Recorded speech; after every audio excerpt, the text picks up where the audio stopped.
Over the past couple months, I've made a few projects that really, after a week or so, had myself scratching my head as to why did I do it this particular way. This plywood storage rack is one of them. I'm going to be redoing that at a later date. And another one is this modified Paulk Workbench that I just built. I took some suggestions to put a split top in the middle of it. That way I could use the top as, or use the split as another clamping area in the middle of the table. This has ended up being a really huge pain in the butt, so I'm going to eliminate that completely and push the tops together.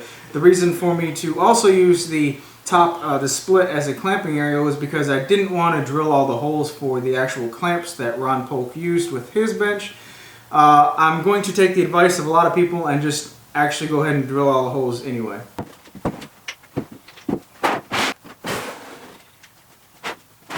The whole purpose of having two separate tops was to make this design very easy to go from job site to job site or to be moved around very easily and broken down.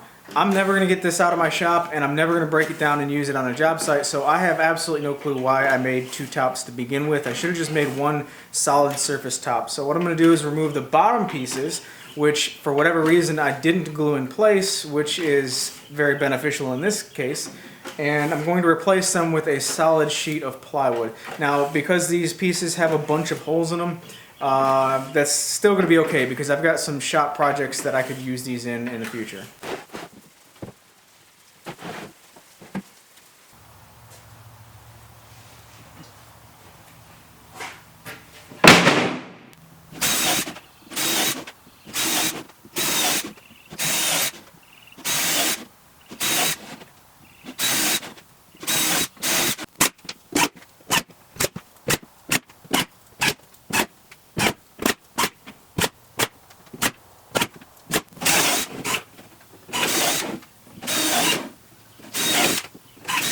The top surface is secure, so let's talk about clamps and holes real quick.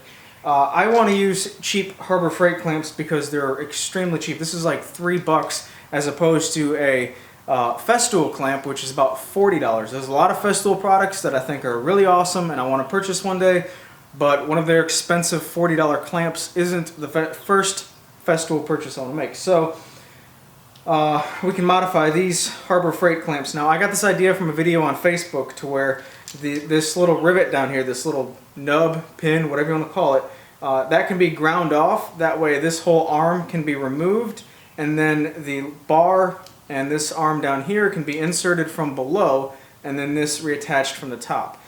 That's a great idea, but because of the thickness of my top, I would have to cut the bar right here in order for it to fit underneath, which limits my clamping capacity to this much, which is minus the thickness of the top, which is about 3 1/4 inches. And I use dimensional lumber a lot, so I want to have at least 3 1/2 inches of clamping capacity. So instead of grinding this piece down and having this removable, I'm going to grind off this pin and pull this arm off the bottom, and that way I can insert whatever length of bar I want. I could actually use one of these longer clamps and insert it from the top and only put this lower arm on, and for the pin I'll just put a nail in between, and that should be able to work with the 3/4 inch holes that are originally supposed to be put in this top. Somebody was kind enough to offer to send me a router bit needed to drill all these holes last week, but at that time I said I wasn't going to drill the holes, so I very much appreciate the offer, but I'm going to have to pass.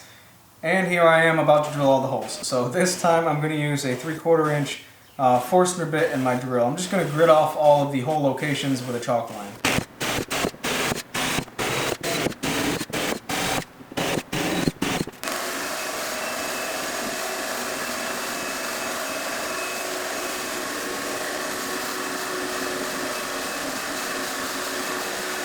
Alright, so Harbor Freight bar clamp, it's $3 as opposed to $40 for the Festool brand, 3/4 inch holes, and I can take both the nail and the bottom piece of the clamp in one hand, and the spot where the bar actually goes inside the clamp, you can hold it under here and visually see the hole to stick the bar in, and then just insert the pin from below.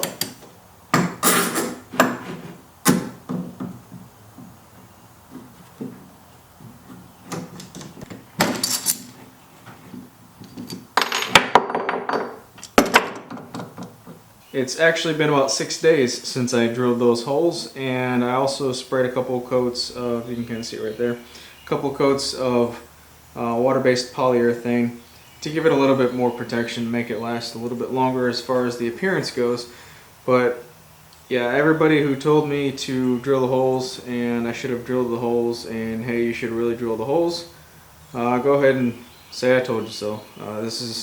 It's a lot better with all the holes, all the clamping options, and now that I've got some cheap clamps to use with it, it's working out pretty well. So anyway, thanks for watching. Hope you guys have a great day, and I'll talk to you soon.